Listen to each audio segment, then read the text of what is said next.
And now, the show for people who have a fantasy team, but no time to run it. Who were well prepared for draft night, but not for the weekly grind of a long season. It's The Cheat Code, a shortcut to Sunday excellence, starring fantasy guru Kenny Parker, and hosted by sports radio veteran Mark, the Phantom Lowe. So let's get to it. Here he is, the Phantom. Turning on his microphone because he's never done this before. And this is The Cheat Code. Those are the tones, of course, of Stones McCoy. And just to show you how much we appreciate that, we didn't give him a microphone today, so he can't talk to us. I am the Phantom. Kenny Parker is right across the table from me. He is The Cheat Code. And yes, this is about the third or fourth iteration, Kenny, of our show. We started out with Phantom's Fantasy Show with everything spelled with a PH.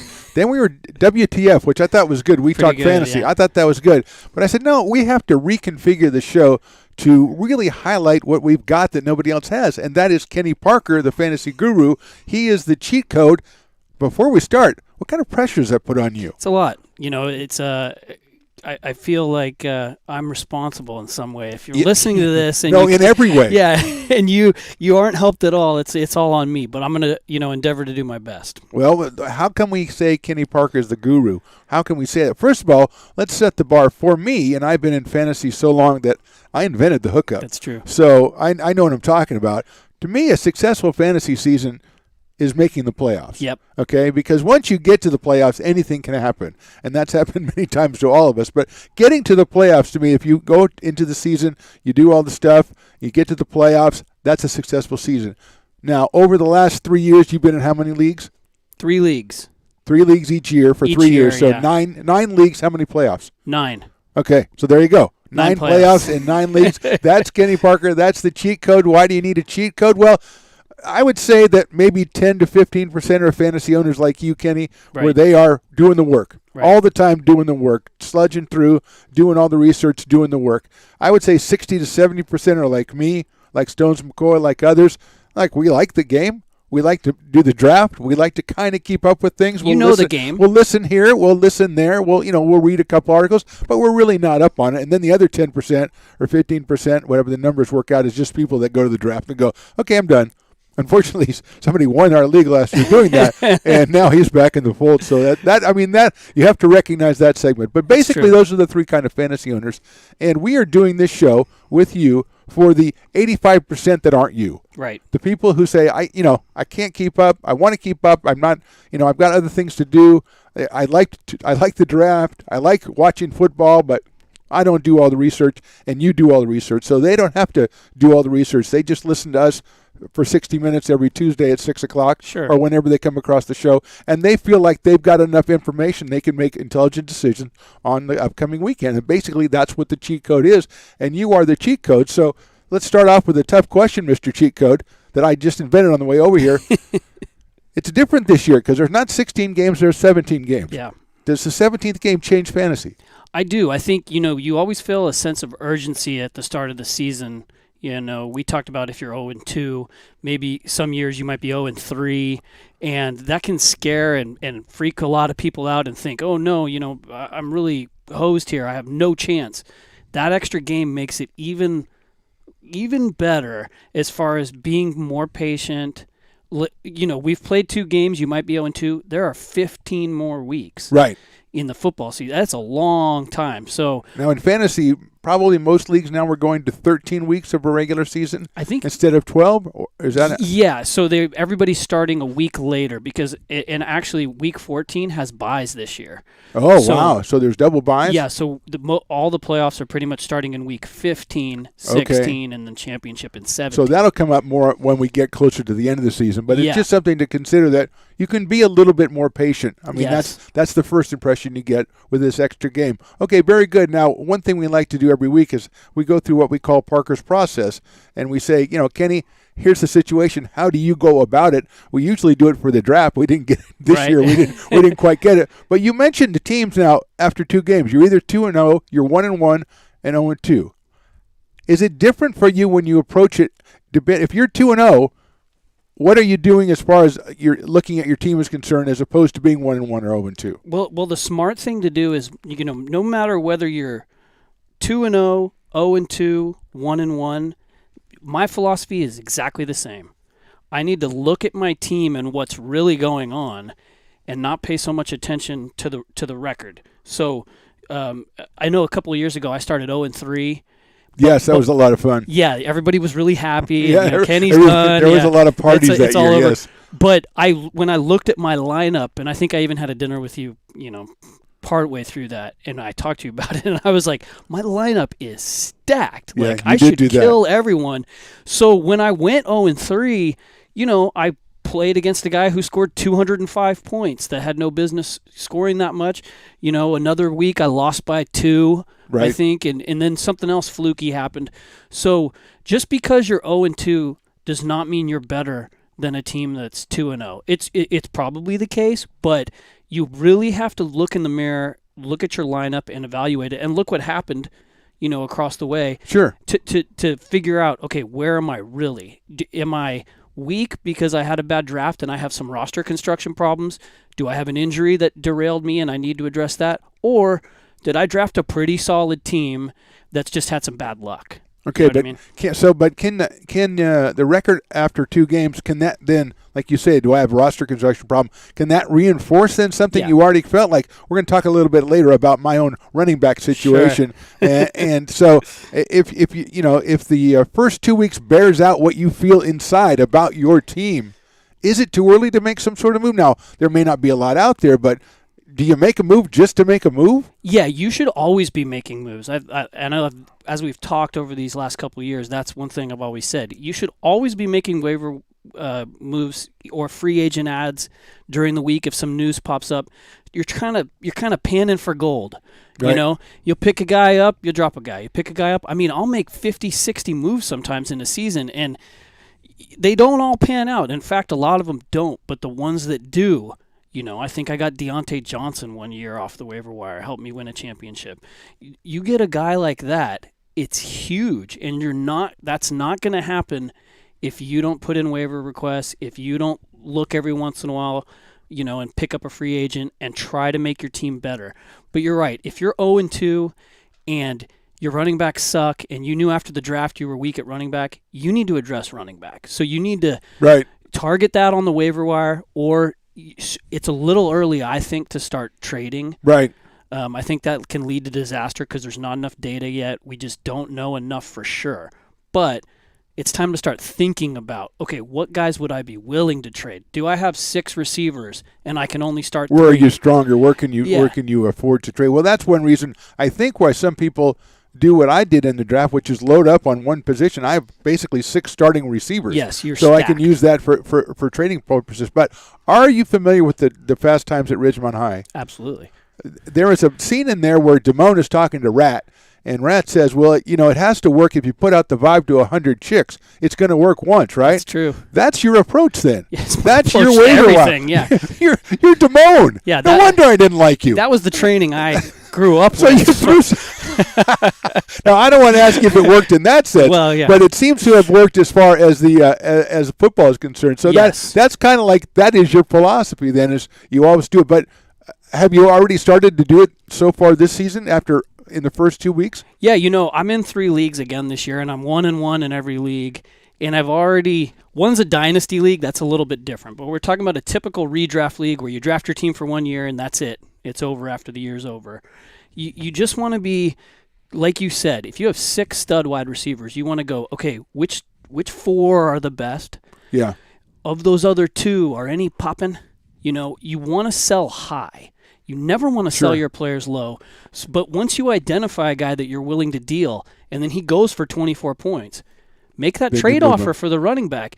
You can't get too caught up in the weekly bursts of points because typically your seasonal take or your snapshot of what you think a player is going to be is more accurate than just 1 week of what happened. So you're playing the long game. You're playing the long game. So you want to, while we're at 0-2 or only a couple of games have been played, you want to identify those guys now, and then you want to wait for a time when they're valuable, and then you want to make a trade where the other person is like, I want that. You want to feel like they feel like they won too. Well, let me ask you, because this is extra. This is not included in the syllabus for this show. But I want to ask you. You mentioned you're in 3 leagues. You're 1-1 in all of them.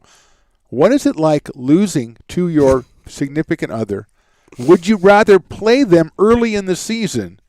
And what is the mood around the casa while the game is going on? Well, my lovely wife, going back to last year, I think she was on like a 11-game losing streak. She is nicknamed Mrs. Jets. Yes, yes, she was the Jets last year. Yes, she was. So I felt I wasn't so competitive. I was. Now I know what you're saying, but I just don't believe that about you in fantasy. Well, and I had I believe on this team. Sorry, I get all my teams confused, but I know I had Tyreek Hill, and I want to say Alvin Kamara too on the team that was playing my wife Brianna, and they just completely crapped the bed. I think combined they were 11 points. Two of the biggest studs in fantasy. Well, we'll get to that in a minute. Yeah, I agree. But and then I was beating her pretty soundly, and I thought I have a good chance because those guys still had to play. I didn't know that they were going to crap the bed yet, but no, not even you knew that. Right, but then all of a sudden, at the end of the Bucs game, I'm like, "Whoa!" She just jumped way up. Like, what happened? And I didn't see it on Red Zone, or I was grabbing a beer from the fridge or whatever. The Bucs had 2 pick sixes in a row, basically in the game. I wondered who had them. Yeah. Boom! She just got 12 points. So, when I went back and looked this week, anytime you lose and my team performed poorly, I think I scored like 112 points or 120. You feel bad and you feel like, oh, my team sucks. But that's not really the truth. What really happened is I made pretty good start-sit decisions, and I had some borderline players that played well, and two of my studs really let me down. But that's not going to happen Alvin Kamara is the number 3 player in fantasy during draft season. He's not going to score 5-6 points next week.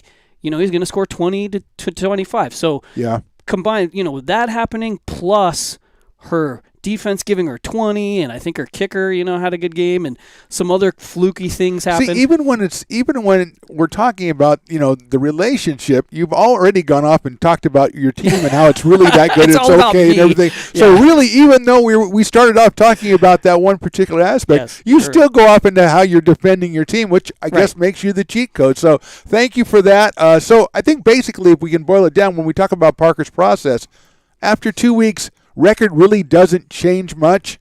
You're still on the lookout for things you'd be on the lookout if you're 2-0. When you're 0-2, and maybe the only thing that may pop is if you're underperforming in an area where you knew you were going to underperform or suspected you would, and maybe you got to really get on your horse and start doing something about it earlier. Yes, absolutely. Okay, so there you go.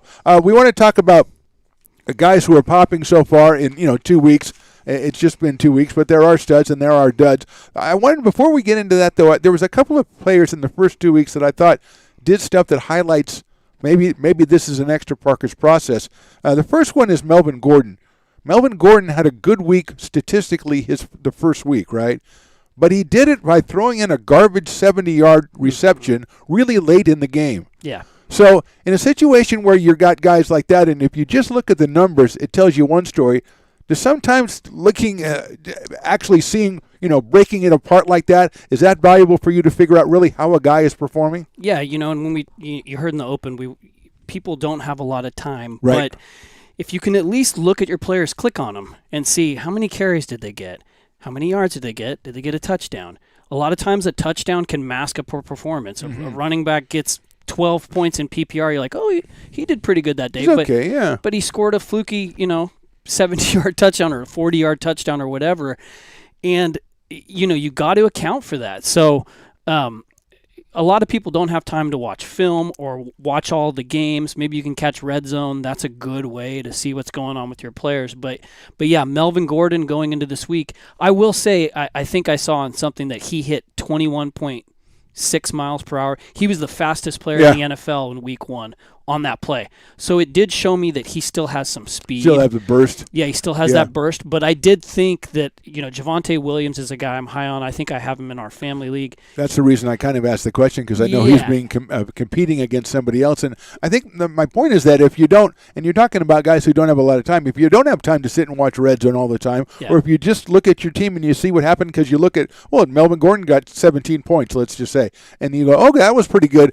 Sometimes when you look inside the numbers, it tells you a bit more about what kind of week they really had and how successful they may be going forward. Yeah, you want volume. Volume is king. That's what we always talk about. You want to make sure you guys are getting carries and targets for running backs. If hopefully they're a running back that catches some passes, especially in PPR leagues. And then for wide receivers, how many targets did they get?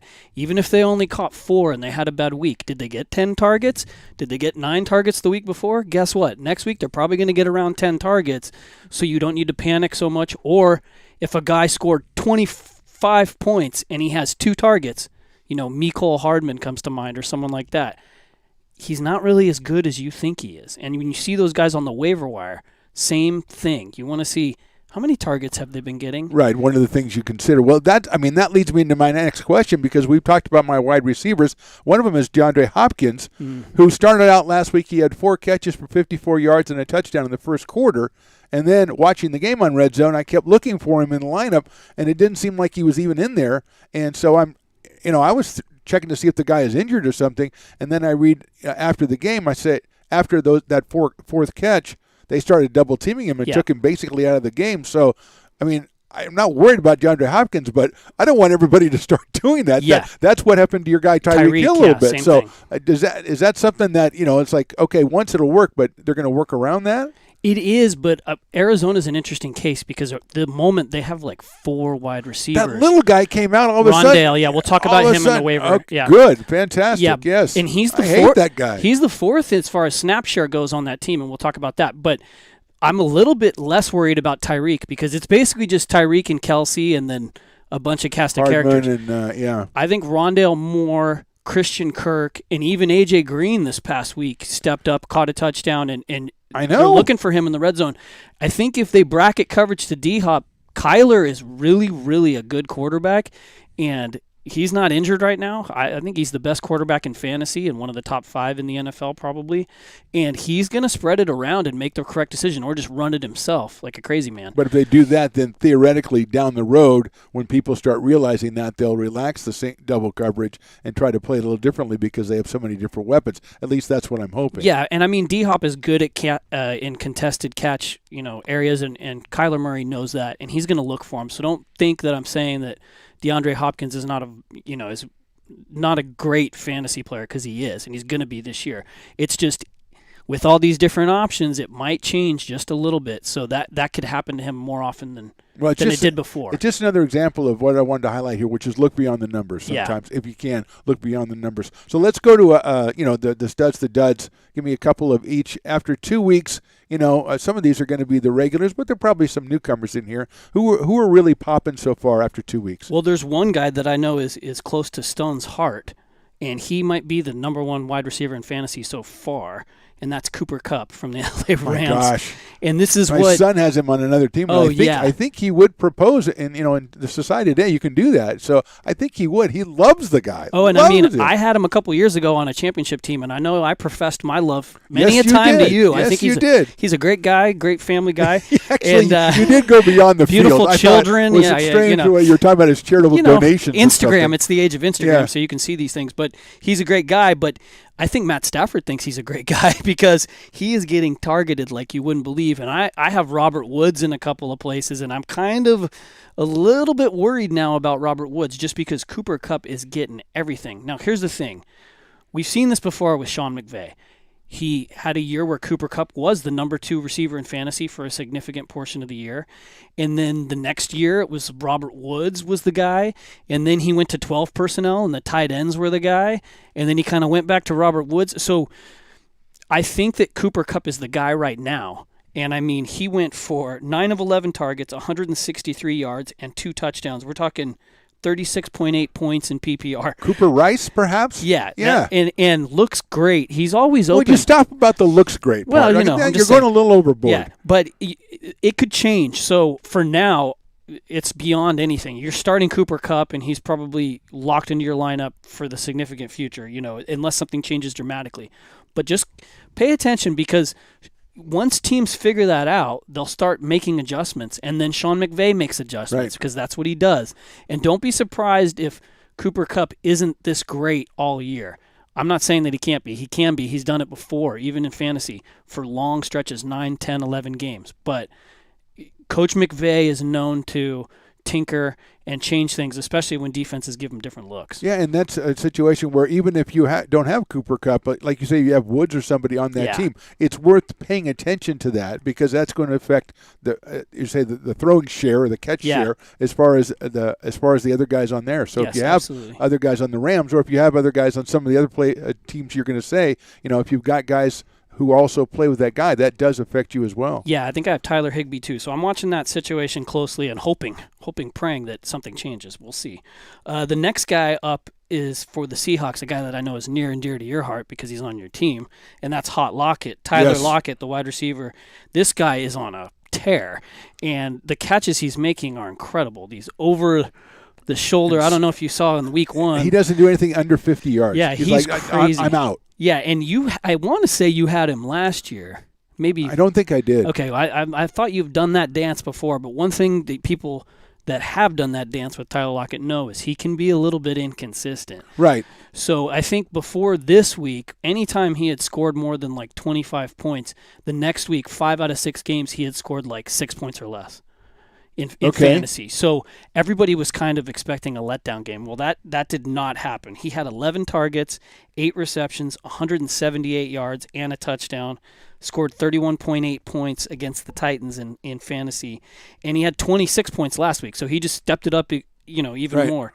And people that have DK Metcalf are starting to get a little bit worried because they're wondering, is Tyler Lockett really the number one for the Seattle Seahawks? But isn't that a situation where we can have two? I mean, with Russell Wilson, maybe with the rookie quarterback and a younger quarterback who finds a guy and fixates. Yeah. But Russell Wilson's been on the block a couple of hundred times. So if I had DK Metcalf, I would be fine with it. As far as now, is he getting targets? DK is too. They're about 50-50. Oh, there you go. And that's what we kind of expected. It's just people hoped that DK would take another step and kind of establish himself. And fantasy football players are greedy, man. They're like, I want all the targets for my guy. Right, but if you have DK, aren't you doing that thing like you said? You're going, okay, take your time, take a deep breath. Obviously, the passing game is going well for Seattle. Sure. They're going to, even though Carson's a fine running back, they're going to have to throw the ball a lot. Mm-hmm. I'm going to get as long as my guy doesn't drop him, I'm going to get my touches. Right. I just got to calm down. Yeah, I would say you shouldn't be too worried. It's just if you were hoping for a top 5 finish for DK, which a lot of people were, they drafted him fairly early. Absolutely. Then, as of right now, it looks like they're both going to be north of 110 targets, maybe more. And Russ is really efficient, so you're going to get a lot of touchdowns with DK. Don't get me wrong, but that ultra high ceiling, that's what we all hope for. We hope we draft a guy and he's another step above. For right now, it doesn't look like that's going to be a thing, starting right away. Tyler Lockett is just too good. Right. They paid him a ton of money, and he's going to get his targets, man. I always like to draft guys who are coming off that because, especially in football, we guaranteed him this money. We're going to throw him the ball. Absolutely. So give me another guy that's really going so far. Another guy that I've got everywhere, and I think your son Kyle has in our league, is Scary Terry. Oh, yeah. Terry McLaurin, just everybody was concerned, but, Fitzmagic went down. And I was even concerned before that because I didn't think Fitz was playing that well with Terry. The quarterback situation was a reason to shy away, I would think, from Terry. Yeah, and so Ryan Fitzpatrick, the quarterback for Washington, went down. He has a hip. And he has a hip like Taylor I have a hip. Taylor Heineke came in, and I remember watching him last year in that playoff game. He has what we like to call moxie. Well, you may like to call it, or your grandfather may have liked to call it moxie. It's a good term. We don't call it that much anymore. Well, he's a gamer. There you go. That's a better way to say it. A gamer right? does have moxie. I Yeah. think that's 6'1" doesn't need that. But there was this narrative that he can't throw downfield and Fitzpatrick can, and McLaurin's a down the field receiver and he's not going to throw to him. Yeah, no. So far, so good. 14 targets on Heineke's first start. He got 11 receptions, 107 yards, and a touchdown. And that narrative seems to be dead for the moment. They also have the tight end Logan Thomas there. Who I like very much. Yeah, I've had him before. And I think he had 5 catches for 40-something yards or 4 catches for, I think he had 9-point-something. But I still like Logan. They thought he might get higher usage and McLaurin might not get targeted. That doesn't seem to be the case. Again, it's developing. It's early, so we don't know. Yeah, we don't know. But for now, I'm feeling really happy about Terry. I got him in a bunch of places, and if it continues like this, he could be a top 5. So those are 3 guys that if you got him, you did the right thing. How about maybe 2 or 3 guys that Well, tell us where you stand on these guys that so far aren't doing it. Yeah, I mean, the guy I put down because he's near and dear to what happened to me is Tyreek. He had Right. We've kind of talked about him a little bit. We talked about that. The other guy is Antonio Brown, and I got a trade offer in a big money stranger league last week. Stranger danger. Yeah, I don't know any of these people, but they're good fantasy players. And one of them offered So me. it's like one of your elite leagues, like you're playing regular leagues in softball, but there's the travel. It's just ball a little league. more money. That's what, okay. So you're in a travel ball fantasy league. Yeah, and we'll see what happens. But I've played them before and I've done okay. So I drafted a good team, and I actually went kind of running back heavy in that, which I didn't do in other leagues. And so Damian Harris, the running back for the New England Patriots, is on my bench, and I've got like another guy on my bench. And so I'm a little weak at wide receiver, though. I think my best wide receiver is Allen Robinson, and then it kind of goes down from there incrementally. So I'm a little weak at wide receiver. He offered me Antonio Brown for Damian Harris, which Antonio Brown went crazy in week 1. Right. And the narrative was maybe he's the best receiver on Tampa Bay. Tom Brady, he lives in his garage, so he loves him. Which is like a 7-room garage, by the way, yeah. And I didn't really think that's the case. If I was going to put my money on any Tampa Bay receiver for the season, it would be Chris Godwin. But for me, it's Gronk. Yeah, maybe Gronk too. It's Gronk. But it's close, and so it was just a little too ambiguous for me. But when I got the trade offer, normally you get a trade offer early in the season, you're like, this is going to be crap, But I'm like, man, I'm really stout at running back, and I'm like, if AB continues, I thought about it. Buttress up your wide receiver. And I think I sent the guy a message, and I was like, this is a very fair offer.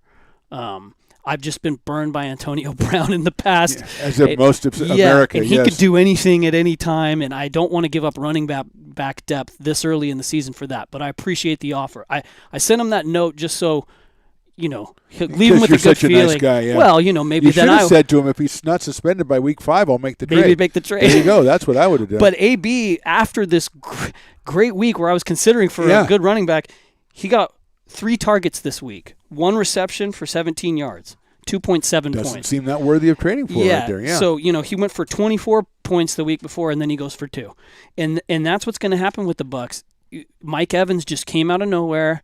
Got everything. You could tell they were trying to get Mike Evans involved because he had 2 points last week. And the thing with Gronk this year is he's come back after, like last year he played, but obviously he was retired in the preseason. This year he knew he was going to play, and he's really come back different. And you can tell Tom Brady probably made him a deal and said, look, if you come back again, I'm going to throw you the ball a lot. And he knows the system. It's working out perfectly. Yeah, they're best buds. That's a tough one. So the array of weapons on that team makes it tough to really fixate on one guy if it's not Godwin or Evans or Gronk. Yeah, until I have more data to make that decision, it's just too ambiguous. And I avoided all of them in draft season. I didn't draft any Tampa Bay Bucs, even though their offense is awesome. I mean, and the only one incredible. The only one I would have drafted, I didn't get a chance to, but I would have. And anybody who did is probably happy. Is Tom Brady? I mean, Tom Brady has done fine so far. Yes. But yeah, so I just wanted to bring AB up. If you got him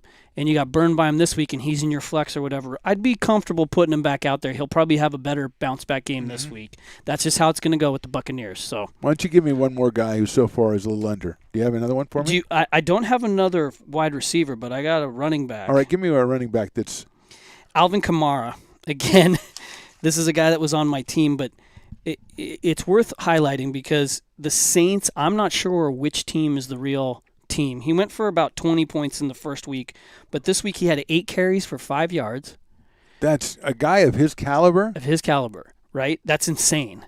And then he had 4 catches for 25 yards. So Alvin Kamara had 30 total yards, and he is probably the Saints' entire offense at this point. Well, exactly, and look what happened. They got shut down by the Panthers, right? Yeah, and so Kamara owners out there, I'm one of them. He gets New England next week. The one thing that New England does more than anything else is they take away your number one option. That's what Belichick does since he was a wee lad. And it's not even a question who the number one option is on the Saints right now. Not now. There's only one option. It's Alvin Kamara. So as a Kamara owner, I'm very concerned. Could he go crazy? Yes. It's Alvin Kamara. But you always have to play him because he always could go crazy, and he's your guy. And that's the thing. That's why we do these studs and duds segment, just to kind of highlight. But you have to, especially early in the season, you have got to play Alvin Kamara, and I should always play him no matter what, no matter who he's playing, what situation he's in. So just something to watch. If he has a down game, and let's say he goes to 12 to 15 points this week, don't be too discouraged, Alvin Kamara owners. He's going to bounce back. Michael Thomas is going to come back eventually. Hopefully Jameis gets it together, or then they go to the other guy, and The other guy. we'll see. Taysom Hill, But the offense, it's they have a great coach, great offensive mind. He's going to figure out something. So all my hopes this week actually rest with the Saints head coach. Hopefully he can do something against Belichick, but I'm not too optimistic. I Okay, guess. usually in this part, this segment, we do a picks to click where you kind of look ahead and tell us maybe one or two guys you think are going to pop this next weekend. But it's early in the season, and your point to me when I asked you about it is it's kind of hard to tell about not the players but about the defenses, right? Yeah, and that's the biggest thing. It's for picks to click. Yeah, Still normally wanted to play that desperately. normally we would do that because there's some defenses that are horrible against wide receivers or horrible against running backs, and we know this, and that statistically when you make those on those fringe players, or even you have a good player who Tampa Bay is one of those teams. I'm pretty sure they're going to be like the Steelers last year, and if you have a running back going against Vita Vea, good luck. Yeah, just basically getting around him is tough enough. And I don't care who you are, maybe King Henry, Derrick Henry or something. I don't know if they play, but there's going to be teams like that, but we just don't know yet. We thought that the Cardinals had this incredible pass rush. They had a guy get 5 sacks. Yeah. And then, this week I think they were playing Minnesota. Right. Minnesota adjusted their game plan, got the ball out quickly, and negated that pass rush. So do the defenses, are they complete? Or can they do what we think they can do? We have no idea yet. So we we won't do a picks to click. And that's an interesting point you make about Minnesota. Do you think that in situations like that, it's usually when it's the veteran quarterback like a Cousins or like a Brady or something like that, Rodgers, then they do recognize even quicker that this is a week that I've got to, really get rid of the ball, even if they're not that kind of a quarterback. Usually it's like you can tell a young guy, let's just take Sam Darnold for an example. You can tell him that. But still, he's still doing what he does. Yeah. But if you get a veteran guy out there and you say, look, they have 7 sacks last week, you got to get rid of it, then they can put it together, and it's easier for them to do that. Yeah, I mean, depending on how good they are. But the ones that are, Kirk Cousins level and higher, they've seen it all before. Right. They've done it. They've dealt with it with success before. They know what to do. So, yeah, and the inverse of that, if you have a rookie quarterback going up against Bill Belichick, Young quarterback, sure. don't start him because you're going to see what's going to happen. So that's what happened to Zach Wilson this week. He was seeing ghosts, and what are you going to do? But especially since you're the Jets and you really don't have it. Even if you threw it, who's going to catch it? Yeah, it's who really knows? hard to do. So we don't do a picks to click, but do you have one guy maybe from the first 2 weeks, not a first round guy, not a Derrick Henry, but a guy that maybe is somebody who you would maybe think about starting in your flex or something, a guy who's impressed you that it's on that level so far this season? Well, it's a tough ask, but you are the cheat code. Yeah, I mean, there's a guy that we're going to talk about, Cortland Sutton, because he's like a perfect person, but the guy I would bring up would be Julio Jones, and this is my own kind of problem this week. Right. I have Robert Woods, who is a nice, safe floor play. He's probably going to get me 12 PPR points no matter what. If he scores a touchdown and has a good game, he could get me 21. Sure. And then I have Julio Jones, who, if he does anything, if he stays in the whole game, should get me there, but could, especially with A.J. Brown out there, and they're not on the same exact page. Now, Julio had a great game this last week. Well, I was going to ask you, has he so far, because I don't think people really knew what to expect when he went to a new team.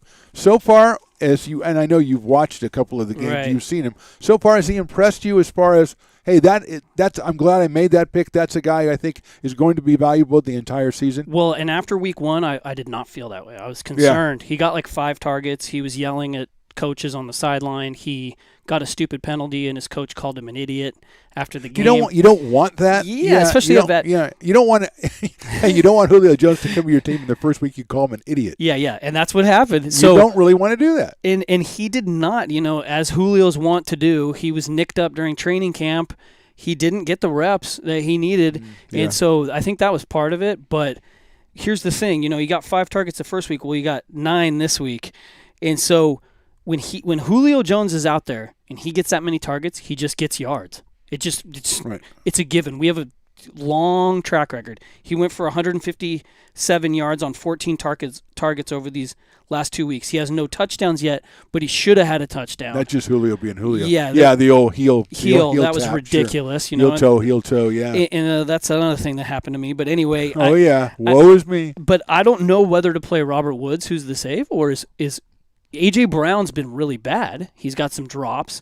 They may want to get his confidence going, and they may heavily target A.J. Brown. And Julio's capable of bringing some coverage away, especially now with the game he had. So Julio, I don't know which guy's real, right? That's what we're talking about in these 2 weeks. Did he just have a really good game? Did A.J. just have a bad game, so his quarterback kind of went there more naturally, and he beat who he was on because he had an easier coverage, and maybe this is going to flip? AJ's getting number one, Yeah, because they're 1A and 1B, so it could flip. Like, he could get the best DB. It's depending on if they stay on the side of the field. You got to kind of think about all that stuff.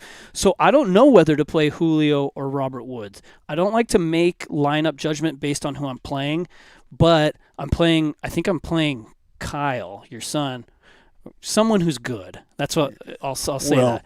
Yeah, someone who has a good, strong team who scored way more points than me. So I'm probably going to go Julio, go for the upside. But he's someone who I'm not 100% sure about. I think I got a good player there. Well, that leads us into the next thing. I was going to do this a little bit later, but we've got a real good question that was tweeted in, so I want to bring that up. Okay. And that is kind of like the Who Do You Play segment, which is something that we really want to highlight as far as having people, if you have questions about who you should play, tweet us or email us at stonesradio@yahoo.com. That's something we really want to highlight. I have a couple myself, but I want to go to Steven Hernandez, who has checked in with a tremendous question. He said his team, Dixon Cider, that's the name of his team, nice, 1-1 this season. He says, I have Brady and the Rams defense. What are your thoughts on playing a quarterback or any offensive players against your own defense? A tremendous question, by the way. It is. And thank you, Steve. Yeah, and I'll say I have the Rams, and I'm a little concerned about playing them this week, but I don't want to drop them because they're so good. Grab them. Yeah, someone's going to grab them. But in this, when it comes to my offensive players, I don't factor it in at all because your defense, even if they allow a ton of points, if they get like 5 or 6 sacks on Brady. Sack or a fumble or interception, something like that. Get an interception, get a pick 6, which, when Aaron Donald's out there, I don't care if it's the Bucs. It's a possibility that's significant. So I may end up just starting the Rams this week. I don't have any Bucs, but if I did, I would not worry about playing them. They could they could score 35 points and your defense could still get you 11 points, especially with Aaron Donald. He could get a strip sack. They'll probably get an interception on Brady. He's thrown a couple, I think, both weeks, at least 2 or 1. Each, right. So he's shown he's taking shots and he doesn't care. He's slinging it. He wants that touchdown record. I think you got Jalen Ramsey, Aaron Donald. You got the best defense in the NFL. They're going to make some plays for you and at least keep you okay. And then you hope that your Bucs, who they're all studs, you're probably going to start them. Now, if there's a borderline guy, I don't know, Ronald Jones or... What about the whole thing about, and I've run into this a couple of times over the past couple of years, where your guy is going up against, it's almost like a hot goalie in hockey, a hot cornerback. Like he was going up against Jalen Ramsey. Or back in the day, if you had a guy, he was going up against Deion Sanders for 4 quarters. Yeah. Really, Tennessee, how close would you be to going, I'm going to go with somebody else because he does to my team what he does to the field, which is shut down a half of it. Do you take that into consideration? I do, but I err on the side of the offensive player typically just because the rules have been skewed so much towards that anyway. And a stud offensive player can beat the best, and it happens all the time. The data that we have, if you look at the statistics, that happens more. You definitely can get shut down, especially a friend like a Cortland Sutton or lower, an Antonio Brown. Right. If he's not the main dude. If he's not the main dude and doesn't have, a super long track record. But if I got Tyreek Hill going up against Jalen Ramsey, I'm starting him 100 times out of 100. And that's kind of related to what Steven's asking. It's like he has Brady. You have Brady, and it doesn't matter if you have your offensive players, you play them against whoever. Yeah. It doesn't matter. And right, your defense can always grab some points here and there, especially if they get lots of sacks or something. Yeah. Now, we mentioned Sutton, so I wanted to ask you on the Who to Play segment, and thanks again to Steven Hernandez, the Who to Play segment. I've got DeAndre Hopkins, Keenan Allen, Yeah. and Tyler Lockett. Those are my 3 wide receivers that I start, right? Yep. I also have Cortland Sutton, Tyler Boyd, and Hollywood Brown. Hollywood Brown, who I think that was a pretty good pickup. I did my Kenny Parker waiver wire thing on that one. Yeah, he's great. So what I have is I have a situation where I like this situation because to me, Hopkins, Lockett, and Allen, I just start them and forget them, right? And then I have Cortland Sutton for when somebody's on bye and everything. But this is a situation where Allen is not underperforming by any means, but Cortland Sutton just popped last week. Yeah. And a guy who everybody thinks is really good, which I think he fits that bill. Yeah. If he suddenly comes into his own, then that's got to be something I respect because obviously that if the quarterback decides, hey, this is my guy, Right. that's something I have to factor in. So what do I do? What do I use to figure out if I want to bench one of my obviously number 1 wide receivers to get this guy in? Well, and it's funny because you sent me the message and you said, I'm going to ask you about Keenan versus Cortland. I looked at your lineup, and to me, the question is Sutton or Lockett. Okay. To me, Keenan is beyond, at this point especially, beyond Because of consistency. consistency. So Keenan is one of 3 wide receivers so far this year to have over 100 yards in both games. He has Only 3. There's only 3. I didn't write them down, but I know He's one of them. We know he's that. one Yeah. of them. I know that. I think maybe Cooper Kupp. I can't remember, but Yes, of I course. should have written it down. Sorry, Yes. sorry, folks, but I'm there sure is you only have 3. him in your phone. Yeah. You can call him and ask him. He has 21 targets through 2 games, so that we like that, right? And his quarterback is better His quarterback is than Cortland Sutton. just so much fun. Yeah, so that's kind of a tiebreak I use too. Okay. So one is track record. Cortland Sutton has shown that he's an alpha for about 8-9 games. Keenan has shown it for like 5 seasons. 8-9 years, yeah. Yeah. So you got track record. Then you've got quarterback. Herbert has had horrible luck. I think I wrote down, he's got the fumble pass into the end zone that happened. He's got interceptions in the red zone. He's had horrible luck with touchdowns. So I think a touchdown is coming Keenan's way, or at least Herbert is due regression to score more Right. touchdowns, so he's more likely to score one. And I think he's going to get 10 targets plus this week. And they're matched up with Kansas City. If you have that kind of target share, you really can't give that away. Yeah, and the other thing is Mike Williams is playing really good, Right. and he's going downfield, and I think Honey Badger's going to be keyed more in on him. So I really, really like Keenan in a high-scoring shootout. I like Herbert to bounce back and play the same way he's been playing, but have better luck. And so I see a high-scoring game.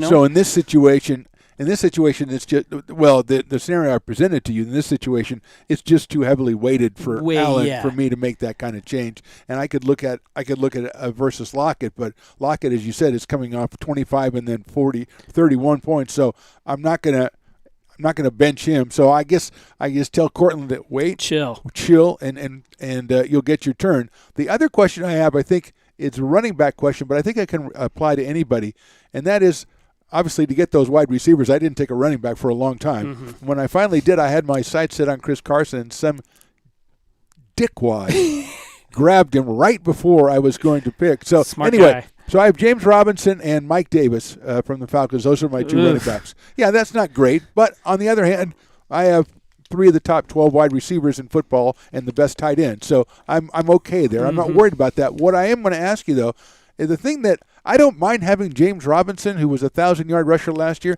and Mike Davis, who, if Atlanta is as good as they're supposed to be, is the lead back, right? But through 2 weeks, both these teams have sucked. Yeah. So my problem is having running backs on sucky teams that never run the ball after the first half because they're so far behind. Yep.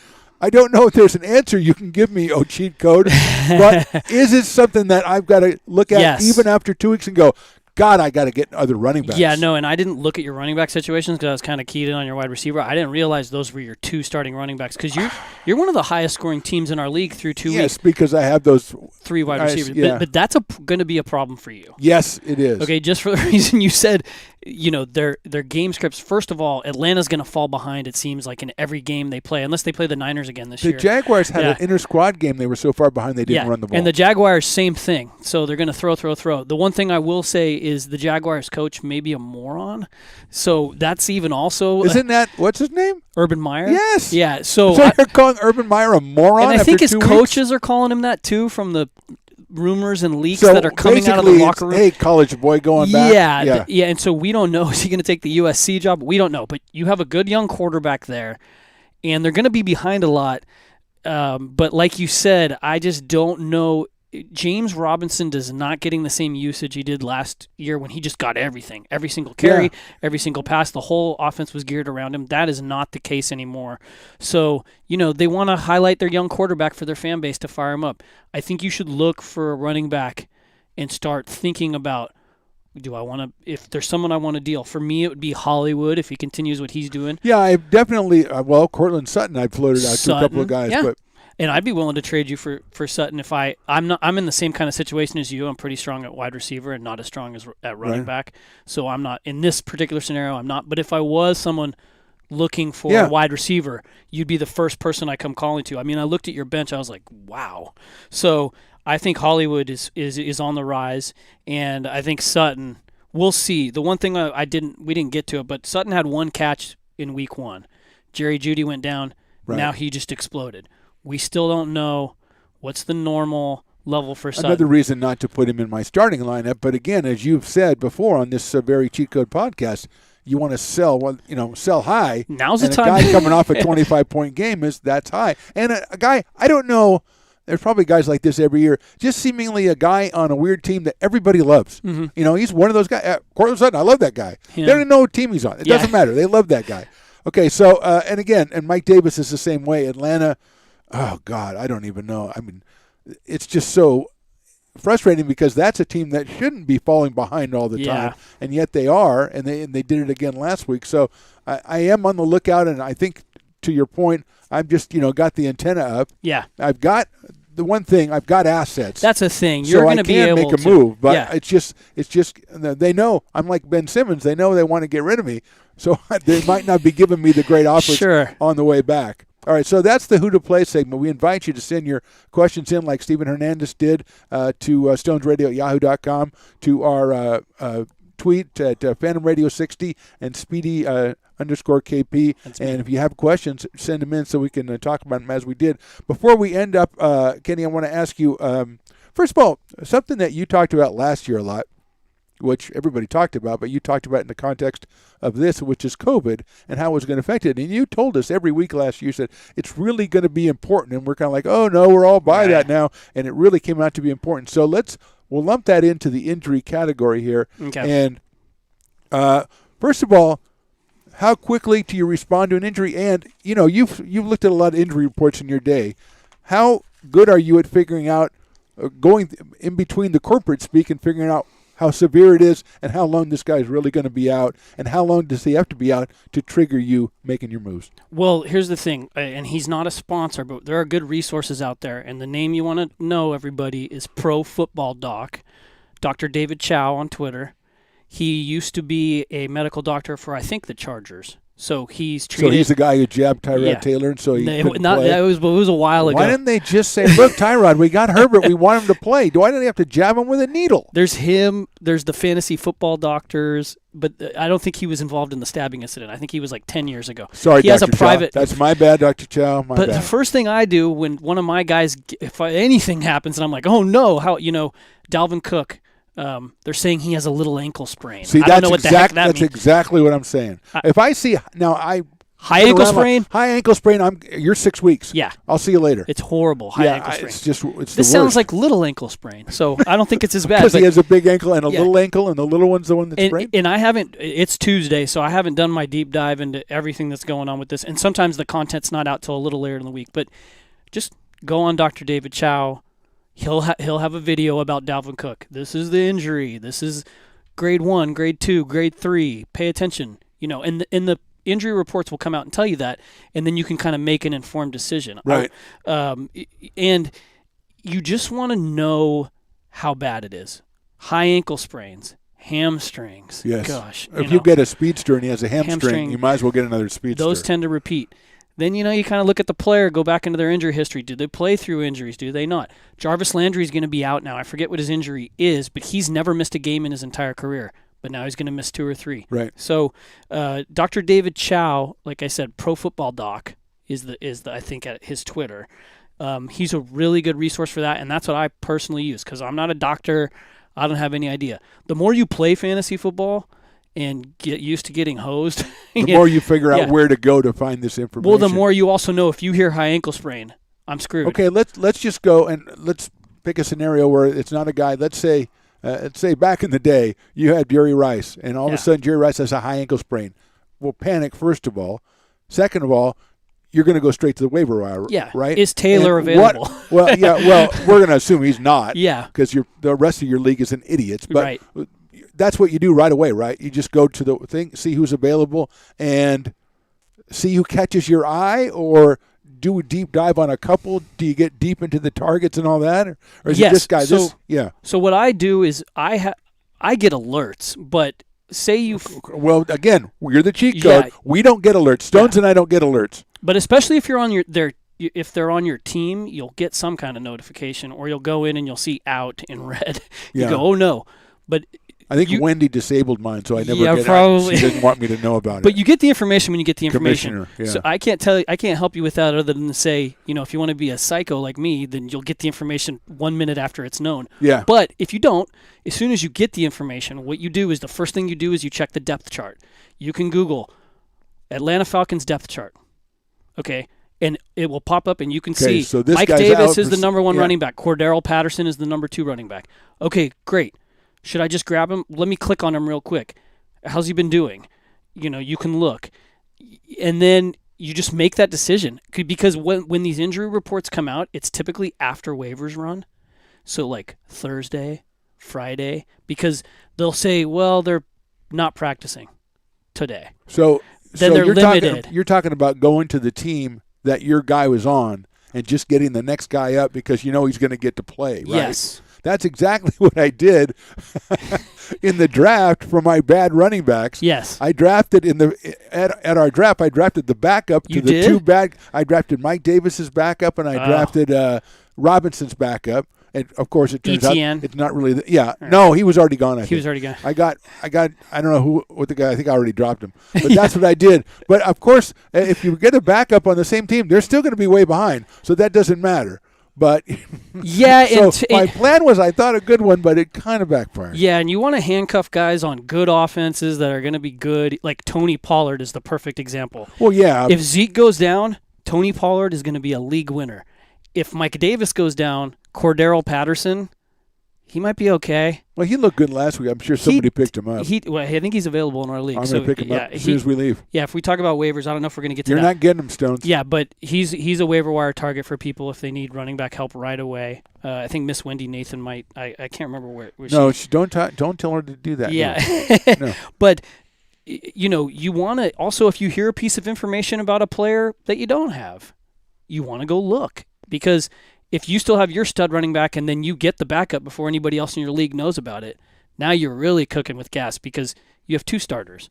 You didn't lose one and then gain one. Right. So anyway, you want to, as soon as you find out about an injury, just do it. It's Google. It takes 5 seconds. Okay, all right. Don't berate us. You're supposed to be our friend. Okay, so let's go. Let's move on to that waiver wire then, and give me 3 or 4 guys that you're looking at on the waiver wire and you think could help a ball club, and maybe people that are guys or gals out there listening right now, because they're not spending all the time. They're going, okay, this is great and everything, but give me some names. Yeah, so running back's kind of bleak, and that's usually the case unless something happens. But there is Cordero Patterson out there. He caught like 6 or 7 balls this past week, and he looks to be involved in the passing game. And like you said, game script seems to be for the Falcons that's going to be the case. Right. Mike Davis has shown when he backed up Christian McCaffrey last year, he kind of started hot and then kind of faded. So that's kind of narrative is there. So I don't think Cordero Patterson is the worst pickup in the world in a PPR league where you get a point for every reception.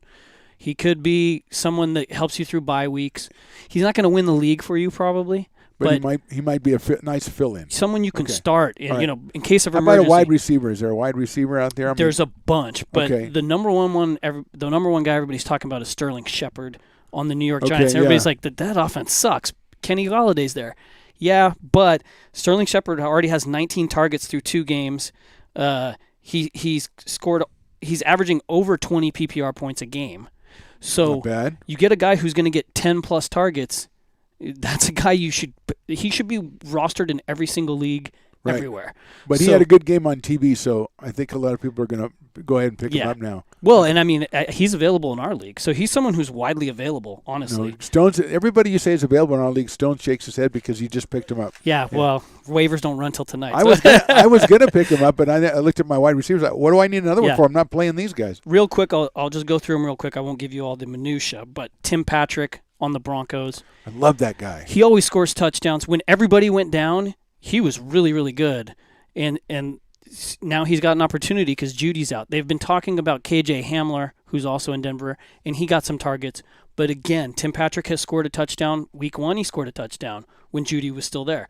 This week, he scored a touchdown again, and I think he's going to establish himself behind Cortland Sutton. Maybe the number 2 when there's no Jerry Judy. He's someone I'm interested in grabbing if I'm weak at wide receiver and just see what happens. Sutton's coming off an injury too, Right. and if that knee goes, oh my God, you have a great player all of a sudden. Well, let me ask you about a guy who you talked about last year, and that's the Edwards kid on the Raiders.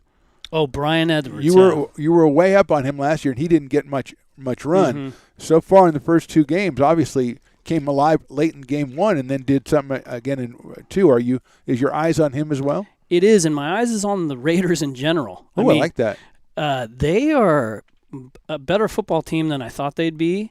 Their defense is better, and Derek Carr is playing really, really well. And when you look at it, it actually goes back to last year in fantasy. I mean, over 20 points for like 5 or 6 games in a row now, and over 24 for a lot of those. So he's chucking it downfield. His average depth of target last year, he's not known for throwing downfield, but he was 5th in the league last year, and he's almost leading the league this year. So, I mean, those guys are fast. Ruggs, and then Edwards has really high measurables. That's why I liked him last year. He's a great prospect, and if they start to figure it out, they're kind of a pretty good little receiving core. They got Darren Waller, Right. stud. Who gets a lot of the attention, which Yeah. probably helps all the other guys And too. then you right? got Renfro, a great possession receiver. So you got some weapons. I will say they're not running the ball successfully, and Jacobs is hurt already. And Kenyon Drake looks to be more of a receiving kind of change of pace guy. He doesn't have that same hammer that he did before. So I think they're going to be throwing a lot. And it's just kind of the nature of the Raiders. They're always in shootouts, it seems like, unless they Yes. just completely fall off the map. That can happen too. But I do like Brian Edwards as an ad, as a speculative thing, and see if he kind of develops he could into be something by the and s- middle end of the season. And so right? so could Ruggs. Yeah. Honestly. It's like Okay, you he's- got one more guy for me? The other guy we should touch on is Rondale Moore out of Arizona. Curses. Yeah, and this is the guy. He's kind of drawing some He's attention. literally 5 feet tall. Yeah, he's like he makes Kyler Murray look big, right? Yeah. And Makes Deshaun Jackson I look will big. say this, like everybody's high on him right now, but I looked into it, and his snap share is 4th. So he has less snaps than even A.J. Green or Yeah, for now. Christian Kirk for Right, now. right. But it did go up a little bit this week, not as much as I thought it did. And his play, he was like wide open, just standing in the flat. And then That was great. no one was in front of Well, him. he was so little, he snuck out behind and a bigger I think guy. that might Yeah. be some of it. But Yeah. if defenders start to key on him, I don't want to say pump the brakes because I think he's awesome. But I would probably rather have Sterling Shepard, maybe Tim Patrick. But he probably has the most upside because he's tied to Kyler. I will say this. If that happens, DeAndre Hopkins is going to be nerfed a little bit. Yeah, I don't want to. I don't Yeah, want to. you talk don't about even that. want to Thanks go there. Thanks for ending the show on that. Yeah. Thank you, Kenny Parker. That is basically the cheat code. We talked about Parker's process. We did studs and duds, pick to click. Talked a little bit about injuries, about the waiver wire, and of course your questions. We invite you to go ahead and send us those questions. Phantom Radio 60 on Twitter, Speedy_KP, or you can send them to stonesradio@yahoo.com. We thank Steven Hernandez for listening. We thank him for watching and for sending in a question. Thanks, Excellent Steve. question, Steven Hernandez. We're back next Tuesday at 6 o'clock for the cheat code. Good luck this weekend. We will talk to you again next week. Thank you, Kenny Parker. Thanks, Phantom.